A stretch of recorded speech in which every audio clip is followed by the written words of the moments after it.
Today, it's just Beej and I here. That's it. Nothing Welcome to Checkpoint.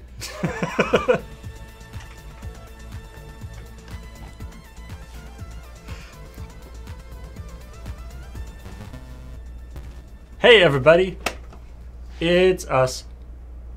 Seems to be a lot of background. Yeah, a lot of error. Me too, which is weird. Maybe it's just our audio's turned up. Could be.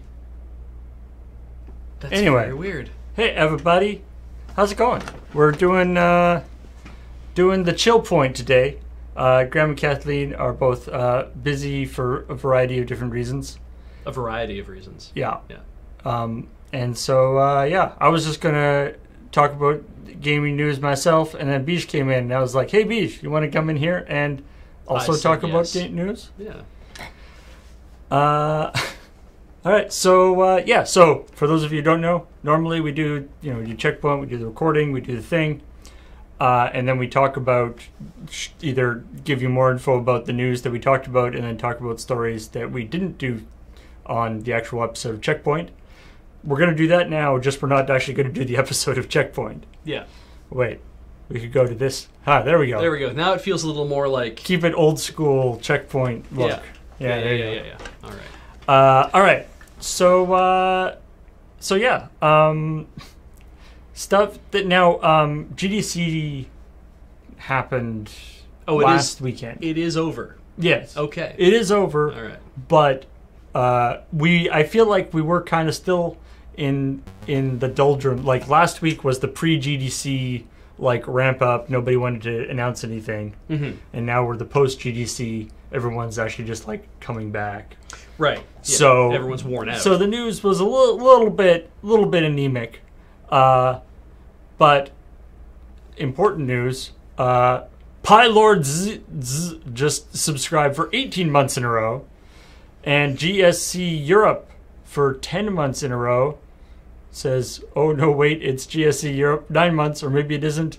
This is actually the sub message. 10 months is probably correct. This is still the sub message. Fooled everybody. I like it. So good.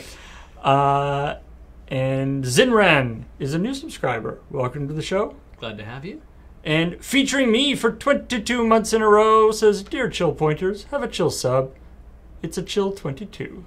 Zinran, and just so you know, Zinran, this isn't how the show always works. Normally there's a lot of production value, and there's funny stuff that we end up saying, and it's like a cute little 5-minute, news show that just takes the piss out of the gaming industry. So this will be a little different if you came to subscribe thinking that, oh, I'm going to get this all the time. No, it's going to actually be like a thing. But, oh my god, the subtrain's starting. Here we go. Inkslayer for 24 months in a row says, hello, Beej and Paul. I hear there was a new sub notifier, and it seems like a perfect time for my 2-year sub message. Oh, them bits, that bit sound, that's cool. Cool.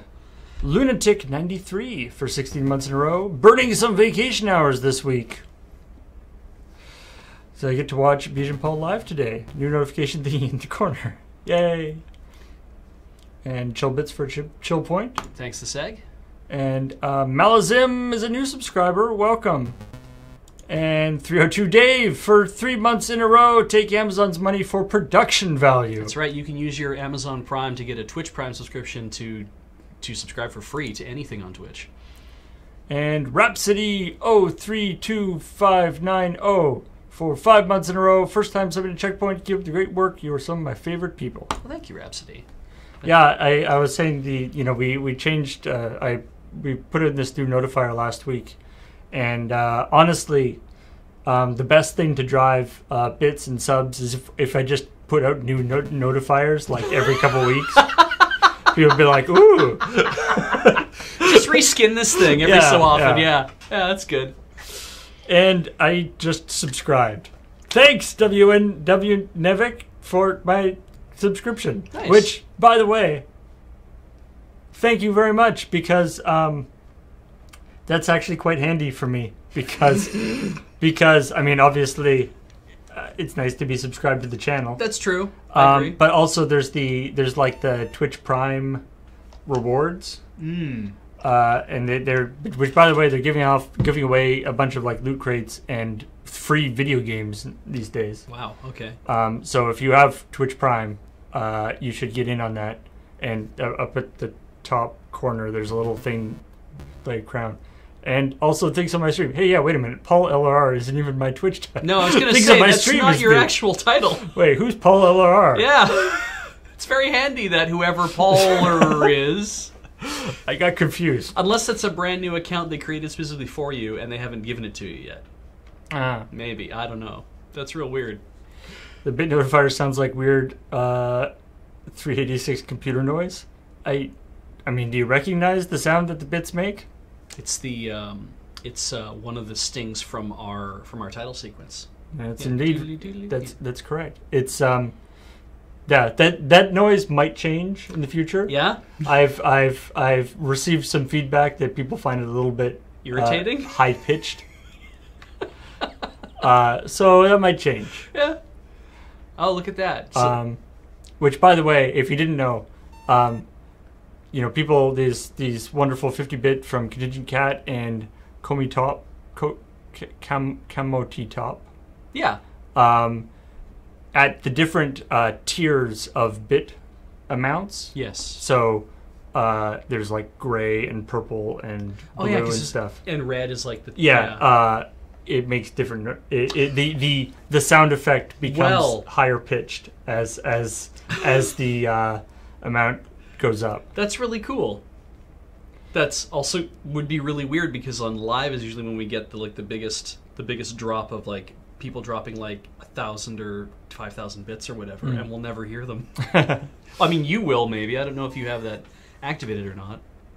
Yeah, see, there we go. That the bit sound, but that was a slightly higher pitch. There it is. Yeah, slightly higher pitched bit sound. So yeah, we might be changing that to. It'll probably still be some sort of beebly boop, but not necessarily that particular beebly boop. Make it like a reload sound, like what happens when you like shove like a magazine into a pistol, so that when the guys are playing FPSs, they'll think they've reloaded, but they actually haven't. That just seems cruel. Yes, I heard the Clint Eastwood one was just a little bit higher again. Yeah. So I think it goes up by half a octave. But no, that doesn't sound right. It's too much. It's maybe half an octave. I don't know. Okay, so it's I did a thing in Audacity that changed the pitch. Anyway, all right, that's enough talking about that stuff. But thank you very much, Clint Eastwood, for finding out what the sound is by paying for the bits. Wow. And Mirnus for the 51 months. I heard Twitch subs are appearing late. Hopefully this comes soon. Anyway, happy Halloween. Got there. I hope that didn't come too late. Eco and Moog for 100 bits. Yep. I was like, for 100 months. Wait, no. That's How'd you do that? Croco for the 1 year with Beebly Boobly. And H-Bomb and Friends for the 50 bits. And thank you to Rock Pusher and Can Play Games as well for your bits. All right. So, news of the video gaming world this week. So, couple things about Fortnite. Sure. As we all know, Fortnite is the big deal these days. Desperately popular. Especially on Twitch. Mm-hmm. And so, jumping on that bandwagon, we are not playing Fortnite on stream. Yeah. But, in terms of Fortnite news, so there's this one thing, there's a comet in Fortnite. Okay. So, like last week, up in like the skybox, okay, a comet appeared. Uh-huh. But nobody knows what it means. Okay. But over the past couple days, it's gotten bigger.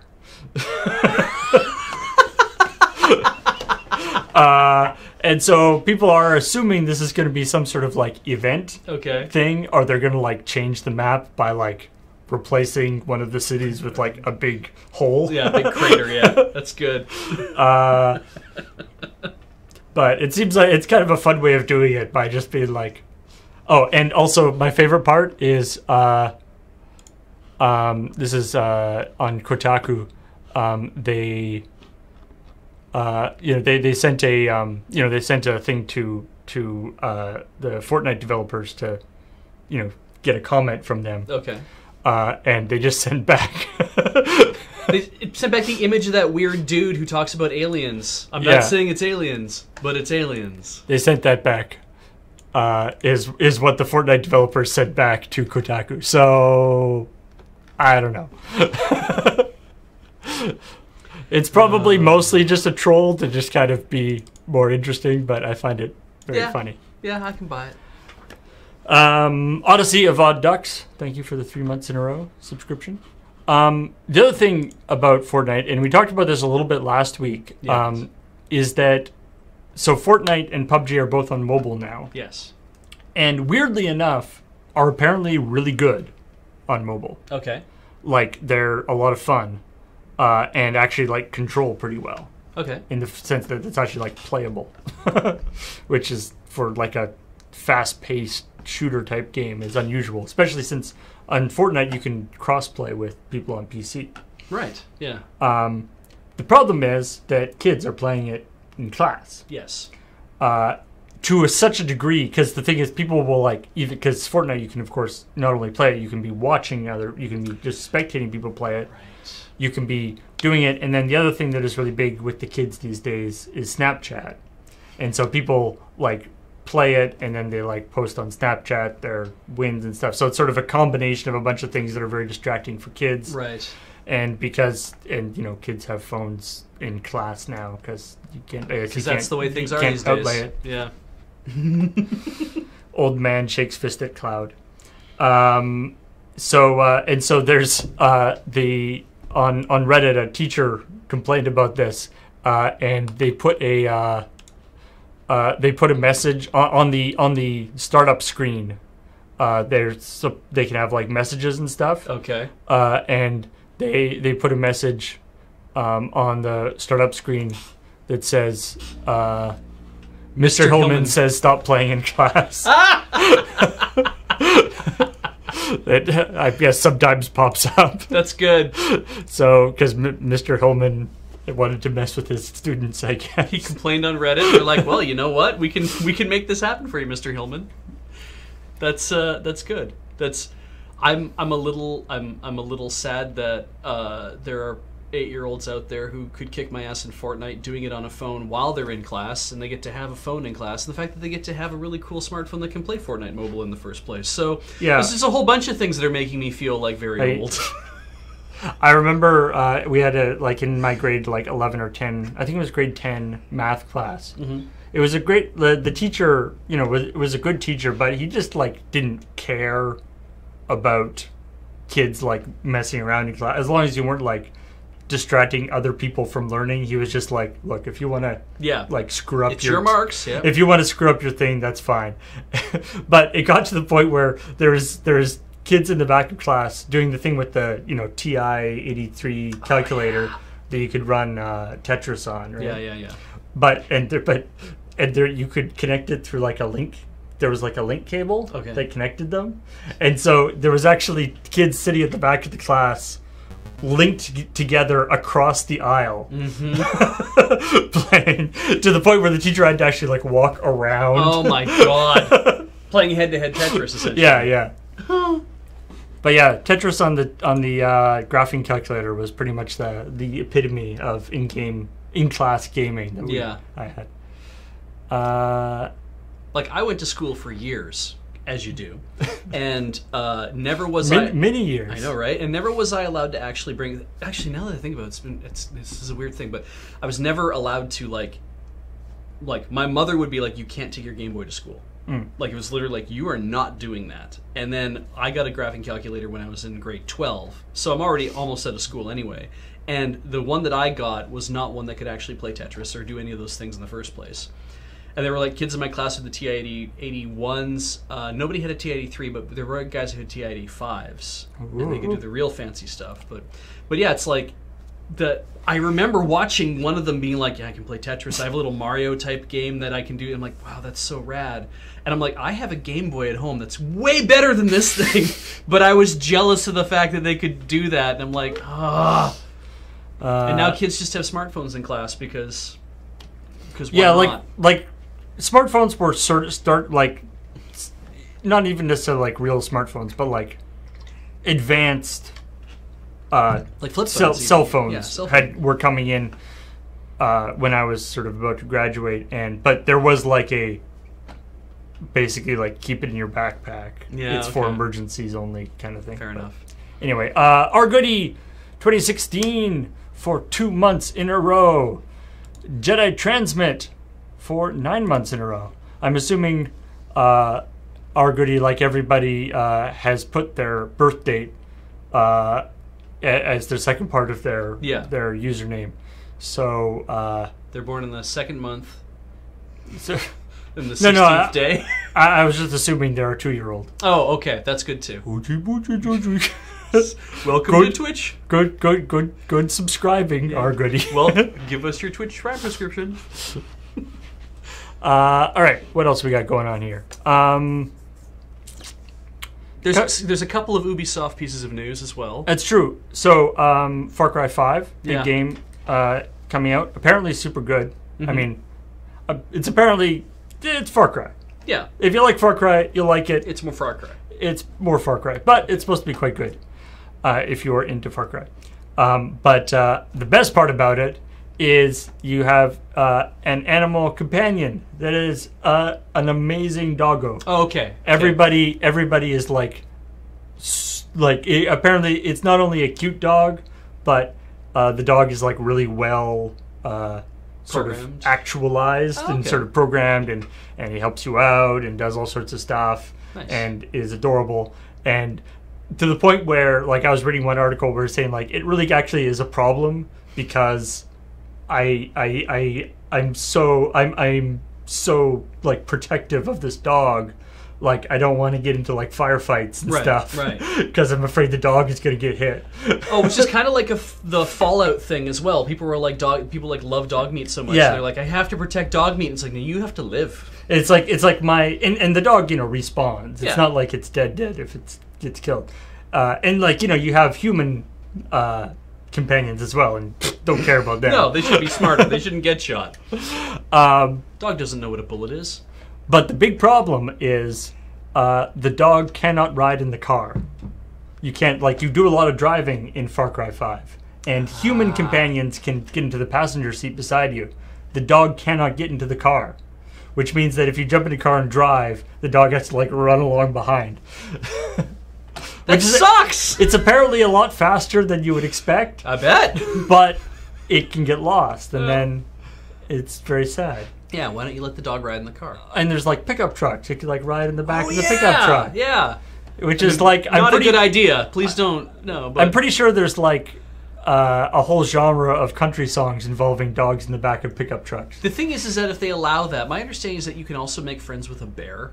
Yes, there's a dog, a bear, and some sort of big cat. Somebody said I saw it go by, but I'm like, yeah. I mean, like, because if I had a bear friend, I would get a pickup truck and have my bear friend ride in the back of the pickup truck the entire time. I mean, how great would that be? The shocks would be just weighed right down to the ground. Or a mountain lion. A mountain lion? Or a cougar. Holy Jesus. How awesome would that be, though, if you could have the bear or the mountain lion also, like, in the passenger seat? Yeah! Somebody just, like, ambushes your car and, like, knocks you off the road, and they're like, holy crap, there's the lion. They get into the truck, and they turn to the side, and the bear is sitting there upright and just kind of looks over at him. Puts a trucker hat on, let's drive. I just thinking of that scene in like Hot Fuzz at the end where the guy gets into the car. There's the goose in the passenger seat. Oh yeah, and you just see it like off in the distance go like boosh into a tree. It's a mountain lion named Peaches. That's good. That's a great name. So anyway, now this is Ubisoft game. Ubisoft games are known for having sometimes being a little glitchy. Yeah. And having updates and stuff. So we can only hope that you're gonna, because apparently in like some of the trailers they showed the dog in the pickup truck. So clearly they gotta enable it. I feel like that's something that they can do. They just have to actually enable that. And then the other Ubisoft thing is we've actually talked about this a few weeks or months ago when it was happening before, is that Ubisoft has been in this weird sort of corporate takeover thing with Vivendi. Right. And it's this bizarre situation where like Vivendi is sort of trying to sort of do, I guess it's sort of like a hostile takeover. Yeah, you basically buy up all their stock, and then you say, no, we own more of the company now. But they're like, but there's protections you can put in place to prevent people from doing that. And Ubisoft and Ubisoft is sort of a, like it's sort of not like a family-owned company, but it's been run by the Yves Guillemot, and I think his brother. Okay. Are the two ones that are sort of run it, and they've run it through the entirety of the thing, right? And they're very possessive of it, and they were they were really not interested in Vivendi taking them over. Like they were going to, like they were thinking about ways of like basically scuttling the thing. Yeah.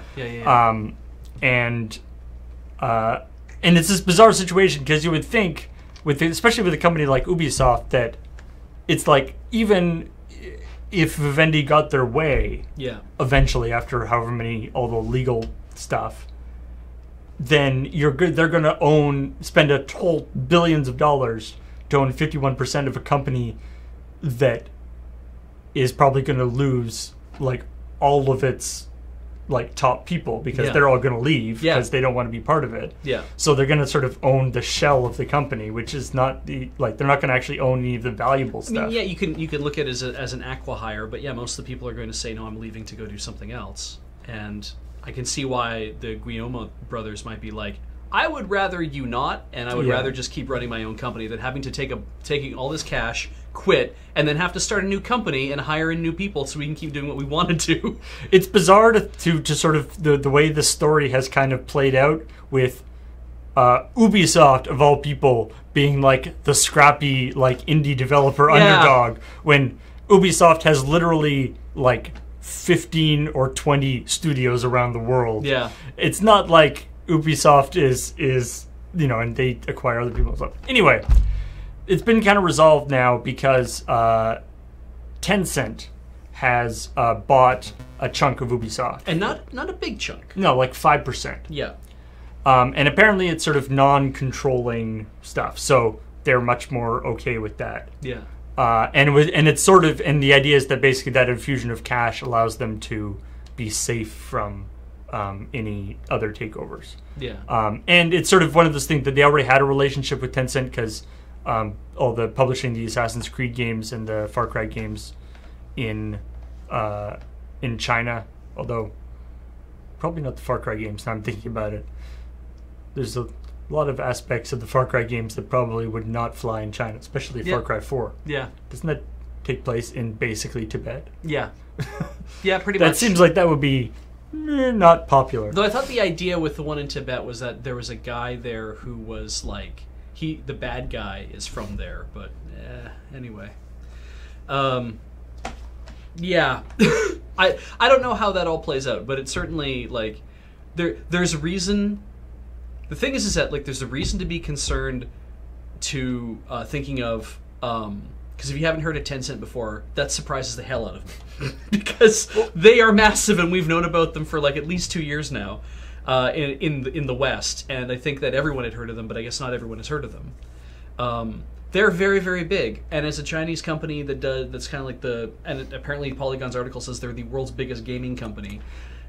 What's particularly interesting about it is that they are, like, if you look at, it's one of those things where it's like they are, like, in sort of aggregation, they actually are like either one of or the world's largest gaming company. Mm-hmm. And part of that reason is not necessarily for what they do. It's that all the other game like giant like EA, Activision, now Ubisoft, all this stuff, Tencent owns like 10% of each. Like, it doesn't own these companies outright, but it has a stake in basically every large game developer. Which is kind of like spreading your chips around the roulette table. Yeah. You know you're going to win, but you're going to also lose a lot at the same time. Except that no matter what, like they're always gonna make a little bit of value off of every investment they make everywhere else. And yeah, so it's a weird thing. So it's sort of in conglomeration. They own. They're sort of the largest developer, and they are the largest production company, really, and they have a lot of influence in the industry. Mm-hmm. But you aren't going to see a lot of games like Tencent developed games necessarily. Yeah. It's and they don't really they're I think they're totally fine with not having a super high profile. Yeah. But basically, if you want to publish stuff in China, you have to pair with a Chinese developer anyway, or a Chinese publisher, and so they own a percentage of everybody. Yeah. I like Jaded Cynic saying, "Gee, Tencent owns small percentages of everyone, like maybe 10%. How could we ever predicted this?" Like if they're doing it as a goof, that's really funny. But it's weird to me because at the one time there's this thing of a really really really really large company based out of China starts to buy up tiny stakes, buys tiny stakes in a whole bunch of other companies that are in the same industry, and that just kind of because I'm like, you know how controlling the Chinese government has been, and you know what you need to do in order to do business in China, and like all those kind of things. It's like I get really nervous about that kind of thing, and yet at the same time, it doesn't sound like they, they're not saying we need 49%, right? They're saying we need X, and that's it. And we're going to get X for everybody else because why? Because we're not interested in like taking a controlling interest or stealing your IP or doing whatever. We're interested in just establishing a stakehold in all these places. And in the long run, it's probably like, we're already making way more money than you guys are. We just want to buy bits of you so we can make more money off of the money that you're making. I'm like, I kind of get that. So it's the thing with that I've heard people say about this, the Ubisoft one, is that this is their first big acquisition in Europe. So this kind of they're sort of getting a foothold into there. Okay. And in some ways, it's just like to have a presence in Europe and get more sort of information about that market. Yeah, and I mean, like anything else, the longer you learn about how the market works in that area, and the more things that you learn. I mean, and Rockpusher said, China plays the long game, building mindshare and soft power among the Western and upcoming generations. It's fair, right? If everybody looks upon Tencent as being like a benevolent corporation, no one's going to feel that bad about anything that Tencent is doing at that point. Soft power is important, but there's no way to predict, does this actually turn to like some sort of totalitarian thing in gaming? It's like, I don't know what the future is going to hold in that. I don't think there's a reason to be scared of it. So yeah, and it's also like it's where it's the situation where it's like, oh no, they're going to EA or Activision. It's going to be, they're going to have to compromise their strong principles. Yeah. So it's not like they have much of a high ground to stand on in that absolutely respect. Anyway, there's the other Far Cry news. Oh yeah, right. Yes, this is amazing. Good. So one of the weapons in Far Cry. So it's like any of these games. There's a ton of different weapons you can pick up, different guns, different configurations, and all this stuff. Mm-hmm. Plus, you can pick up all sorts of melee stuff. You can pick up sticks and rocks and lead pipes and lead pipes and shovels. And so all the melee weapons you can throw, right? So you can just throw. But unlike all the other melee weapons, the shovel, when you throw it, can like stick into stuff because it's got the spade thing. Yeah, a shovel's meant to go into things. So, yeah, and so people have become obsessed with doing like shovel only runs and all this stuff. And basically the thing I saw, I think it was in the comments or something, that it's basically people are like playing Shovel Knight but in Far Cry. The blade. Yeah, the blade. The bladey part. The blade of the shovel. Adam is doing this right now. He's playing a shovel heavy run. That's very cool. Looking at the visuals of a guy throwing a shovel into a silo and the silo exploding. I've thrown shovels before, right? And I mean when I was younger, right? But I've never ever thrown a shovel that straight or that accurate like in my life, because they wobble and they tumble, and it's like that. You've never thrown a shovel in anger. Well, I've never thrown a shovel in anger, no. But it's just like there's no way that thing flies unless like if you were like doing like the hammer throw, like spinning and spinning, and then you let go so it goes like off on a tangent. It's like I could then maybe imagine you'd get enough oomph out of it to make the thing fly shape. But I'm like, he's got to throw that at least like 100 feet. Like it's kind of amazing to watch this GIF over and over of things exploding when he hits them with a shovel. Like there's also like there's a special item of a shovel with like a smiley face on it. Oh, that's a special shovel. I thought it was just every shovel. Okay, that's cool. That people like. I guess you stick it up above the level of something to see if they shoot at it. So anyway, I'm sure there will be more Far Cry 5 stuff coming out as more silly things happen. I hope there are more garden implements. Yeah, just trowels. You just knock over a garden center at a Home Depot and yeah. Well, the trowel is like the throwing knife. Yeah. Think maybe that's just a game. Yeah. I mean, Shovel Knight exists. Yeah, Shovel. So, which I think I think the original the like premise at the beginning, if I remember correctly, the premise at the beginning of Shovel Knight is like the town that you walk into at the beginning is like, hey, we don't allow any weapons in this town. And you're like, what? I don't have any weapons. I just have this shovel. Right. Ha, ha, ha. All right, what do we else got here? Sea of Thieves is a game that is out now and very popular. And there's the top rank in it is called Pirate Legend. Okay. And at least when the story was written, there was only one Pirate Legend. Like only one person has made it that far because the game like just came out. Yeah, exactly. And in order to get a Pirate Legend, the Pirate Legend rank, you have to get taught, level up all the way with like a bunch of different factions. You have to solve a bunch of puzzles, do a bunch of stuff. And so this guy, Prodigy X, is the first person to achieve the Pirate Legend ranking. But people are a little annoyed though because he did it as part of a Twitch stream. Okay. I can't drag it into the chat because the chat's on the other monitor. Sorry.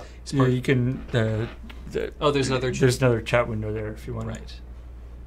Hell. I'll just do it in here. It'll be fine. Anyway, so this guy did it as part of a Twitch stream. Like he did like a really long sort of marathon stream of him doing this. And apparently a lot of the like puzzles and stuff, basically his chat like helped him out with. Okay. To like a really large extent, and so people were sort of annoyed that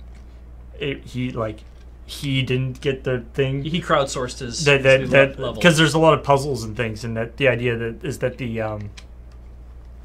that he was a little bit too reliant. Like he just basically waited for the people in his chat to figure out the answer to the puzzle and just do that.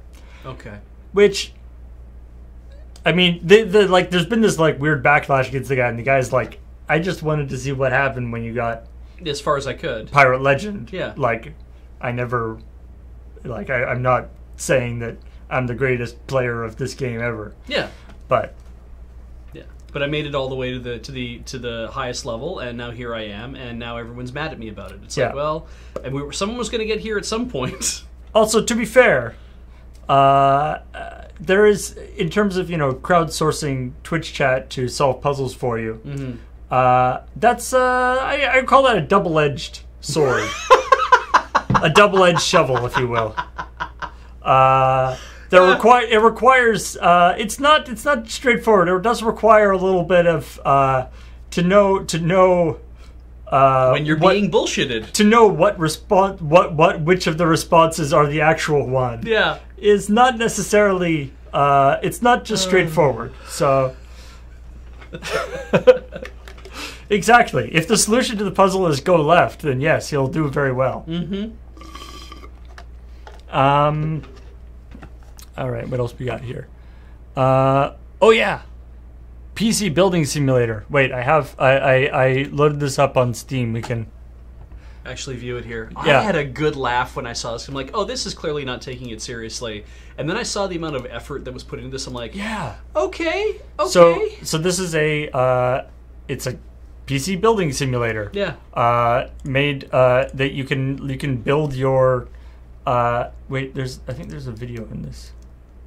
The thing that got me was real world licensed components. Yeah, it's like in partnership with like all these actual companies, and you build your PC, and then it looks like you could actually like boot up your PC because you have to test it. You boot up your PC and then can use your PC to buy more PC parts. Ah. So it's basically like one of these like it's almost sort of loot boxy upgrade quest kind of things. Yeah. But thing, and it's also kind of funny because, or it's also because these days with the big thing in terms of PC building these days is graphics cards being stupidly expensive because of cryptocurrency mining, and so like high-end graphics cards are actually difficult.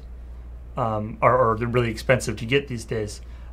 So this allows you to play at installing a high-end graphics card. Yeah, if you like to do this, of course, your computer has to have a relatively good graphics card to run the game. Yeah, you had to get there first, but it probably doesn't require that much in terms of graphics. What I really love about this when I saw it was that it's like any of the other simulators where like the car repair simulator stuff, where it's like you're going to need to undo these screws and stuff, right? Take these bolts out. And it's like, and this is like, yeah, you have to take off every thumb screw on the case, and you have to you can install lighting, and you can install extra fans, you can do all those kind of things. And the thing I don't like about it is that it does make it feel like, just by looking at it, like there's no way to simulate shoving a piece of RAM into a slot, pushing down, and having it go in fucking sideways, and then being like, why did that not?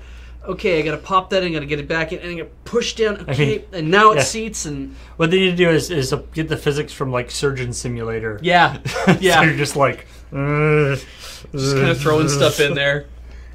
But I love the idea of, you put, like, slide a thing in, do this, do that, and I really think it's, like, the idea of, if I was going to buy a computer, like I'm building a new computer, it's like, I could go to the PC parts picker, but what if I also I had this game and had like all the what's new, and it's just like, okay, this is what my thing would look like. Here's where I have all the room for stuff, and basically go through like a guided build and be like, oh shit, I don't have X cable, or I don't have this part, or I don't have this other thing that yeah, like I wonder how. I mean, theoretically, it's actually like, if it's accurate enough to be like, to be able to, you could plan out like your cable routing and stuff. Yeah. Before that.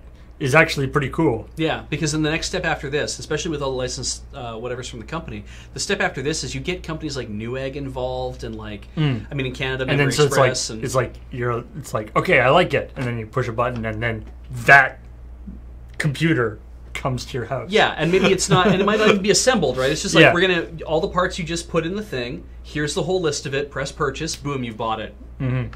Like, that'd be very, very cool. And Arconic Energy, your SATA cable would be too short. And it's like, yes, that is exactly one of the things that will happen. You're like, I'll put in these hard drives, and you realize, oh shit, the cables I can't guide them properly. I can't do whatever. But yeah, I mean, the more complicated it gets, the cooler it could turn out to be. By the way, my favorite story about the like stupid graphics card prices. Mm-hmm. That I was just reading on, I think it was on Ars Technica or something a little while ago, that for the high end, like the GeForce, I think 1070 GTX, I think is the sort of the one of the higher end ones right now. The price has risen so far, like has spiked so much that it's actually, people have actually figured out that it's cheaper to buy. You can buy external Thunderbolt enclosures, open them, take the card out, and use it. Yeah, and then you can turn around and sell the enclosure. And that's cheaper than just buying the card separately. Yeah. Which It's really funny for like just because it's the thing for like Mac people have sort of we've been all kind of looking at external Thunderbolt enclosures, being like, I wonder if these will actually work. Oh, they seem kind of expensive. Yeah. The idea that you can that's actually cheaper than just buying the card straight. Yeah. Is crazy. The thing that kills me is because it is a simulator, it's meant to be a game, is that you can run your own PC repair business. And I look at this, I'm like, this is clearly a fantasy because I've never, ever, ever in my life seen a workbench that clean. Ever. There should be dust they shouldn't even be like, they're like nice butcher block counters. I'm like, no. They're particle board. They're dusty particle board that every time you set something down, that stuff comes off of it. There's anti-static mats that nobody uses. Yeah. All that stuff is there. It should have like a random. It should have like a sort of element of like sometimes when you put things in, you like boot it up and it'll make just like a weird noise. Yeah. With no explanation, and you have to take everything out and then put it back in exactly the same way as it was before, and then it works. And you're always repairing stuff for like parts that already exist in the game. I'm like, no, there has to be one that shows up from like a grandmother. It's like an old IBM 486 that you don't know how to get into because you've never seen the case design before. And when you open it up, you get smoker's lung immediately because it's just covered in. And it's just I don't know how they got so much crap in there, but there's like sticks and shit because a mouse got into it one time, and yet it's been running for the last 15 years. Like that's PC repair simulator at that point. Yeah. Anyway, half-opened bag of Cheetos on the desk. Yeah. There should be coffee stains everywhere. Oh yeah, definitely, and just like half-drunk coffee, Tim Hortons containers and stuff. Yeah. Just seeing what Dark Morphord sent us, the magical high school girl is coming to Nintendo Switch, but I'll have to read about that later. It's interesting. All right, so what else we got here? So I saw this story. I don't know what to make of it though. So Atari Age is a company. It's one of these companies that does. They do sort of retro re-release things. Oh yeah. And so in physical formats. So they made these this thing called the Jeff Minter Classics Collection, which is an actual Jaguar cartridge, like Atari Jaguar cartridge, which by itself is pretty amazing considering the Atari Jaguar was like one of the least successful. Yeah, it did not. Yeah. So the market for this is pretty small, but anyway, Jeff Minter has made a bunch of weird, interesting games. Tempest 2000, TXK, Polybus. Anyway, so they made this cart that had 2 games on it, on a single cart, and it turns out they announced on the weekend, like on April Fool's, right, or Easter, depending on how you want to look at it. Yeah. That if you type in a special code, which is modern day wizardry, there's actually 3 games on this cartridge. Because there's only 2 to begin with. Yeah. So they sold it as having these 2 games. Right. And everyone bought it as having these 2 games, but there are actually 3 games on it. There's this extra game called Grid Runner. Polybius. Polybius? Yeah. Sorry. Polybius there's a story behind Polybius being this game that was developed as an FBI training something or other, and that it showed up in like arcades all over the nation. It's a complete fabrication, and then at some point Polybius got made because it was this whole thing about everyone remembers this game, but this game actually didn't exist, except that then eventually did exist. So anyway, this is mostly just kind of weird that the idea that they would make this entirely other game and just release it for free, essentially. Yeah. But to only a very select group of people that didn't know they had it. Yeah, it's like we put this in there and you could play it, but you'll have to wait until you can unlock it when we give you the password for it, because that's just fun. Which is a year later, by the way. Mm-hmm. Than when the cart actually came out originally. Right. Is there? Oh, there's this one other thing that. So, there's been a bunch of sort of nostalgic stuff because of GDC and various other things. There's been a bunch of nostalgic stuff, and there's this great interview with the developers with Blizzard, interviewing some of the original developers behind StarCraft, and showing like a screenshot of the original demo of StarCraft that wow looked kind of butt. But that's very Warcraft 2. Well, that's what they said is that it was basically Warcraft in space, right? And then and they took that to E3 and demoed it, and people were kind of like, this is kind of weird and nasty looking. Yeah. And then also at E3, at that same thing, there was another company, Ion Storm, was demoing a game called Dominion Storm Over Grift 3 that looked amazing. And not only in terms of the gameplay, but also like the visual styling. Okay. I don't know if there's a picture of it on here. Does not appear to be a picture of Dominion Storm Over Gift 3 or Grift 3. Is it Grift? Gift. Gift. Storm Over Gift. Okay. Anyway, it looked really great, and it looked like a super fun, super neat game. Right. And the StarCraft people were just kind of blown away, and they went back to there, and they're like, we got to scrap basically everything we've done, and let's use this game as like this idea inspiration as an inspiration. And so they changed it so it's like isometric perspective. They changed the color palette. They changed basically everything about it. Right. To the StarCraft that we know and love. It turns out, Dominion Storm Over Gift 3, which came out a couple of weeks after, or a couple months after StarCraft, right, sucked. Yes. Like it was on many people's like worst game of the year list. I had never heard of it. So, yeah. Okay, fair enough. In fact, one of the reviews that they cited somewhere was it said it's a game that makes you annoyed that you had to take time away from playing StarCraft for this game. But the reason why it sucked so much, when it had this amazing demo, is that the demo was totally fake. The demo was all pre-rendered. Okay, yeah. And so basically, the StarCraft team tried to emulate this pre-rendered demo. Basically, actually made the game that they were showing in the pre-rendered demo. Right. Whereas they didn't have a game.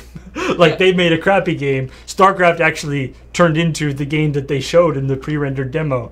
Yeah. That everyone was excited about. Yeah, that Blizzard was able to actually make this gorgeous looking game using this isometric perspective, and it's like we were able to achieve that, and you guys couldn't make a game using that. It's like, oh my God. They didn't actually know what had happened until years later. A designer from Ion Storm happened to move to work at Blizzard and told them about what happened. Told them that they had faked that demo. You were watching a video, guys. They're like, holy shit. Which kind of is nice, because it's like look at what is possible when you just kind of are like confronted with something. You're like, no, we need to do better, and then you go back. The idea that it's like, oh, that's possible. Yeah. If they can do it, then we can do it. Let's do this. Yeah. But it's 4 words and a number: Dominion : Storm Over Gift 3. I don't even know what any of that means. From the well-known Dominion Storm Over Gift series. I guess, yeah. That we all know and love. I think that's everything you had. Yeah, that was all the stuff that I sort of tagged as being interesting. So I have, because there's also the Nintendo. Oh, yeah. Nintendo, you posted this, and I saw this as well. I thought this was great. That there's 2 new outfits coming to Super Mario Odyssey. And the baseball uniform, I was just like, I didn't think much about it until I was reminded by the article that Nintendo owned a part of the Seattle Mariners for a while. And I was like, oh. Not anymore? Not anymore. They sold off their stake a few years ago. I think during the Wii U time, they sold off the stake because I think they were trying to they were consolidating back to being like, we need to not think so much about all these other things. And then they started pushing out into like, oh, we're going to make the new Super Nintendo world at Universal Studios and stuff like that. And I think they just thought baseball's not really for us. I can't really explain the reason behind it, but I think that's just kind of what inspired that. There was a Mario baseball game, wasn't there? Yeah, Super Mario Sluggers. And so, but the other one that got me is this weird astronaut uniform that's not an astronaut uniform. It's the Satellaview suit and helmet. And I was like, oh my god! So these are new outfits that are coming out for Mario Odyssey. That's correct, yeah. So you can go, and apparently it's in the post-game shop, according to what the Nintendo of America tweet says. But just the idea that it's like, this... it was just like...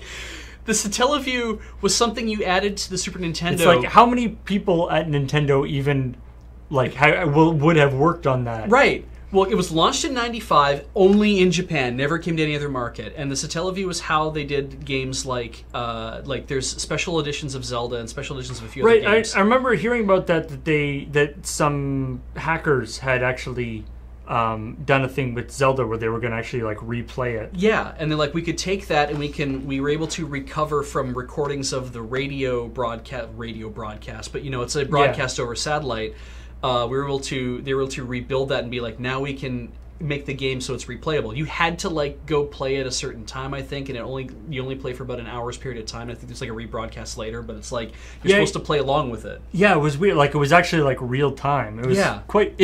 I mean, it's sort of like Sega Channel, I guess. It's sort of a similar idea. Yeah, it just I think at the time it was like as Ben Kuchera puts it in Polygon, he says it's aspects of the Satellaview hardware and service feel a bit ahead of their time, and yeah, they were, and they didn't quite deliver, which is why Satellaview went away. Yeah. But I was like, when I see the outfit, I'm like, what the hell is this thing? And then somebody mentions it's Satellaview, and I'm like, oh my god, I was alive for that, but some of you probably weren't. So, but it's like, what? But it's just like, of all the, it's that weird thing of like, who is this for? Yeah, I mean, I guess it's for you. It's for me, right? Because I remember the mention of it, but it's like I'd never seen the commercial. Like, thanks to YouTube, I can see what the commercial looked like, but I never saw the commercial. So I'm like, this is for people of my age who were like playing this in Japan only, and they're like, well, we're just going to throw it in because the internet exists and everyone will figure out what this stuff means eventually. But yeah, I thought that was really cool. There was another thing that happened recently that I forgot to mention to you guys. There's a site called Nintendo Everything where I get an awful lot of information, and I have to try to find, if I can find it on here, this will be great. The problem is with the Nintendo Everything is great, but the problem is that they also they post everything that is Nintendo, which is everything that's Nintendo, and it's just too much. Yeah, I mean, it's hard to fault them. Yeah. Be like, guys, you're posting way too much Nintendo stuff. Yeah, so that's our name. The title of the article is Bizarre Title Released on the Japanese Switch eShop. That's not new. Featuring adult model Eri Kitami, and I'm like, sorry, what? And so I go look, and it's a game called Shinden Ai, and the subtitle is Naniga Hoshino, and then it's subtitled with the name of the model, Eri Kitami. It's 500 yen in Japan. This is never coming to any other eShop but there. And the idea is, it's an interactive title. It was previously released on Android, and that's why I was like, okay, cool. But then it made it to the Switch, and you have a selection of costumed lady contacts, each played by Kitami. You can choose to call up whoever you're feeling, whether it's sexy teacher or sexy maid or sexy cosplayer or so on and so forth. Depending how you respond to that big question, quote, what do you want, they might text you a pic or a video. There's apparently more than 150 of these texts, which I can only assume get progressively racier. And I was like, oh, Windmill Slam New Day Tuesday. Like, I was like, because you can buy stuff in the Japanese eShop and put it on an American Switch. It's not a problem. It's region free. And then you can, on top of the 500 yen, you can buy additional characters for 300 yen each and a bundle of 6 for 1,000 yen. And I was just like, this, I don't know what they rated this, but also, it's like Nintendo has always been like super conservative about that kind of stuff. Right? And that's the thing that I couldn't understand is I'm like, so this is on the eShop. And I know Nintendo's been trying to push more into like, we want to be like a gaming system for everybody. And so this is going to get published, and M for mature is not a bad thing. And I'm like, I don't think there's any actual nudity in this. I think it's gravure is what it is. It's going to be very racy. It's going to be like, you know, like she'll be in like bathing suits or whatever, or maybe like bra and panties or something like that. But it's like you're never going to see like anything that's like genitals. So I'm like, fine, but they for their new platform, they really should have like, you know, sexy Luigi. Yes, right? Or like Waluigi. Like sexy Waluigi. Right? The rose in his mouth. Isn't that just Waluigi? That's just Waluigi. He's Mushroom Kingdom's biggest Casanova, don't you know? But yeah, and then I was like, okay, this is funny, this is interesting or whatever. Apparently, the company has decided that they'll be releasing another Shinden Ai title as well for the Switch as well, probably featuring a different adult model. Who knows? They haven't actually come out and said anything about that. So they're getting 2 games in this thing. And I just was like, I was trying to figure out, I'm like, how do I actually feel about this? This seems like a good thing because it's like, we will let anything on our platform. But it seems like a bad thing because I'm like, this is going against kind of the thing that you're like, that you've been kind of like, we want to be a family-friendly company and do family-friendly whatever. Mm-hmm. But at the same time, it's a good thing because it's like, we shouldn't look upon like nudity as being a terrible thing. But is it a bad thing because it also means that it's exposing this to something that people are going to think of as like also a system that your kids can play safely, but it's also parental controls exist. And I'm glad I didn't have to do this title for an actual checkpoint because I'm just in a spiral of me losing my mind. But yeah, it is a thing where it's like, is this signaling an actual like shift? Is this like a weird oversight, or is this actually like signaling kind of a shift in the mentality at Nintendo? Nintendo has stated that their approach to the Switch eShop is highly curated content. They don't want to have, because they're pushing it so hard with the Wii that you had lots of shovelware, but never really the eShop was never really a big place for a lot of that. But then the Wii U and the 3DS, they've been like, put everything on the platform, put a whole bunch of stuff there, and then you started seeing a lot of stuff roll in that was like 99-cent, like a novel of like a 15-page kids book or something is what it was. It's like just a visual novel, but 15-page kids book for 99 cents kind of deal. It's like, that's kind of the low end of, you know, here's what you got out of this kind of thing. And I think now they're like, we're going to release content that everyone will enjoy, or that different demographics will enjoy, and we're going to make sure that we curate it to make sure there's some value to that. And then I saw this, and I'm like, okay, you must actually mean what you're saying then. Because I'm taking this as proof positive that Nintendo has finally said, we have parental controls available for the Switch, you can turn them on, you can block certain content, that's on you, parents. And we're going to start to release more things so that we don't have to feel like it's that nobody feels like I'm playing a kid's machine, because you're really not. It's like, no, you can see the feedback from Nintendo, like, no. This sexy maid outfit is not sophisticated enough. We need to go back and make it either more sexy or less sexy. Yeah, we need to iterate until polish all the edges of it. We need it to actually. Have you thought about Birdo, sexy Birdo? Yeah.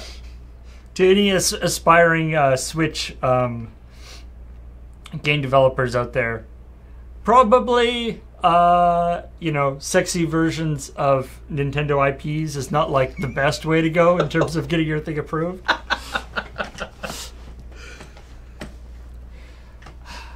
Anyway, so yeah, this is a brave new world. Yeah, this is a world, and I don't know if it'll be. It's weird. Like, I mean, like Bayonetta. Yeah, was like a definite like inflection point for Nintendo, right? Yeah. I mean, not only did they even have Bayonetta, but the fact that it was an exclusive for them for a while, but just the idea that like everyone was like, Bayonetta? Really? Like, has Nintendo seen Bayonetta? Are they sure that they want it? Oh, wow. And then not only that, they're like, we need you to make a sequel for our platform. And then not only that, they're like, we're releasing both of those for the Switch, and we're getting a third one made. And it's like, okay, this is the new Nintendo, I guess. Or this is a new aspect of Nintendo. Or maybe this is just something that was always there, that they were like, we can't give into this yet. But we can soon. We will soon. We have to keep that on the other Nintendo. Yeah. They have like the development, the like concurrent development system of like sexy Nintendo. Yeah. It's like, no guys, no, we're not ready. We're not ready. Yeah. But be prepared. Yeah. Be ready. Sexy Nintendo is coming. Yeah. We have to wait till the world is ready for it. The Shadow Nintendo. Yeah. Anyway, so that was the majority of the news that was fit to talk about. Mm-hmm. Some of which maybe wasn't so fit to talk about. But yeah, anyway, that's thank you for watching, and I believe we missed some. Just a few. Did we get that one? Goza? We did not. Goza01 is a new subscriber. Welcome, Goza01. Princess Ishtar the Red for 23 months in a row. Hope you guys are doing great. We are. I hope you are also doing great. Super Mario for 9 months in a row. Banana from Reddit, the thing that all other subscribers are measured against for reference. Yep. For 26 months in a row. And Mjolnir. Wait, is that supposed to be Milnir? I think it's supposed to be Mjolnir. The two L's makes it interesting though, because I'm not sure. Maybe it's supposed to be Mjolnir. Anyway, I don't know. I gotta say Milnir for 10 months in a row. Thank you very much. And yeah, that game was the runner-up for the Coaster of the Year award. Aw. Which is a shame that we can't have that anymore, because No. games aren't really coming on disc so Exactly. much. What's up next? Up next, we have Dice Friends. Right. It's going to be the second episode of Murder on the Samodo Plateau. What's going to happen? No, you probably know better than I do. Wait, are you there? I'm not even there. You're not in there. Not It's even in that one. Kathleen is there, and it's Kathleen and Ian and Corey and Ben are solving a murder on Samodo Plateau. Being shepherded through this by Cameron. Mm-hmm. And It was Bebo. if you want to know who's coming to the Dominaria PPR, apparently we'll be releasing that news during Dice Friends at some point. So if you want to see how that's going to work out, tune in for Dice Friends, and at some point they will let everyone know. And then on New Day Tuesday, James. So we looked at the things, and there wasn't like a lot of. There isn't any like AAA big titles coming out. Yeah. And so James and Ben are going to do kind of a Steam assortment. Okay. And hey, maybe PC Building Simulator will be part of that. I don't know. But anyway, so James and Ben are going to go onto Steam and grab a bunch of games and see if there's anything cool. Then we got one more. We're going to play some PUBG. Some player unknown's Battle Garoons. Oh yeah. Garoons. Wow. Wow. Jay, good job, James. Good job with your spelling there. That's got to be intentional. That has to be intentional. He probably typed it all out and he's like, whatever. It's fine. No one's going to notice. Tinker Tailor Solder Fry on Tuesday night, I believe, is Ian's going to be doing some stuff with a USB he's putting charger thingy. He's putting a power cord on the end of a USB cable so he can fry everyone's USB ports. Cool. I don't think that's what he's doing That is a super useful thing, and I think Cam's going to be doing some painting as well on that. And then we got Mine O'Clock on Wednesday, and Let's Nope, where I believe it's just going to be Ben this time. That's correct. And he's going to be playing Hollow, which I don't know anything about, but is presumably scary. And then on AFK, Ben and Cam are going to be rolling back the Space Hulk. Nice. Last time it did not go so well for the Space Marines. They did not do great. Are they supposed to normally? It's a tough one. Okay. It's a hard job out there for a Space Marine. Fair. When you're being attacked by hordes of killer monsters. And the Space Marines, they go well for a while, and then they can fall. The thing can fall. Like as soon as the Tyranids get into close combat with you, it falls apart really fast. Okay, fair enough. They're good at long range. Anyway, super fun. So Cam and Ben will be running that back. Games of Chance, we're going to be playing something that we don't know. We should roll that today, I think. We should probably roll that today. Yeah. LRMTG is going to be not Graham and James. It's going to be Kathleen and Ben, I think. I think so. Because, of course, this weekend it's going to be a little bit weird because people are going away to the PAX, and Cam and James are going to be at GP... Seattle, yes. Yep. So some of us are going to be in Boston for PAX East, including me and Heather and Adam and, of course, Graham. Mm-hmm. And then, Cam and James at GP Seattle. So, if you're going to be going to GP Seattle or to PAX East, make sure you stop by and say hi to all of those people. Yeah. We'll be in Bandland. Yes. Yeah. And then on Friday, we got Talking Simulator with apparently Spec Ops: The Line. Nice. We got the Crapshoot, which will be something.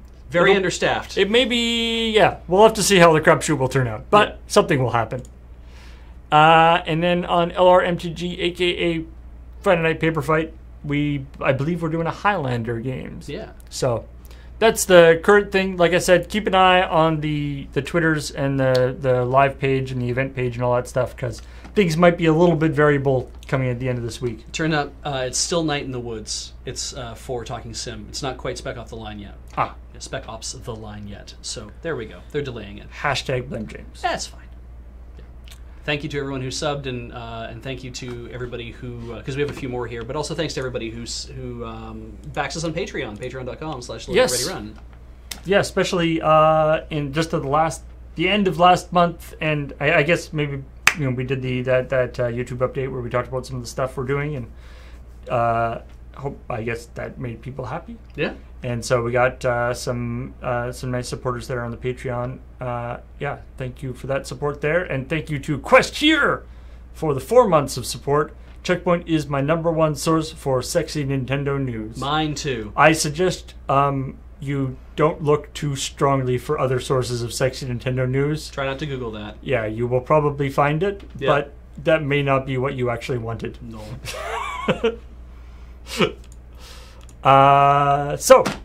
We're going to go away. But remember, Dice Friends is on a little under 2 hours. It's on at 5 o'clock, not 6. Mm-hmm. So at 5 o'clock Pacific Daylight Time? Yes. PDT. We're on now.